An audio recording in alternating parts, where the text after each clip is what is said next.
আল্লাহ তোমাকে খুব বরকত দেখ। আপনারা একটু থামেন, আমি আসছি।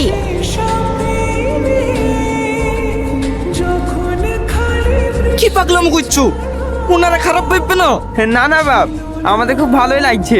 মাকে কিছু বলতে পারে না আর আমাকে বকতে এসছে, মায়ের চামচা কোথাকা। জামা কাপড় কাচছো যখন এই কাপড়টা একটু কেচে দিও।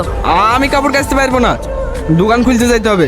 মা বললে তো ঠিকই পারো, আর আমি বললে থাকবো না এই সংসারে যেখানে আমার কোনো মূল্যই নাই। দাও আমাকে দাও, আমি কেচে দিছি। পুরুষের ওপর অত্যাচার বন্ধ করো, বন্ধ করো, স্বাধীনভাবে বাঁচতে দাও। বাঁচতে দাও, বাঁচতে দাও। স্বাগতম বন্ধুরা, আজ হঠাৎ গ্রামের সমস্ত পুরুষেরা রাস্তায় নেমে পড়েছে।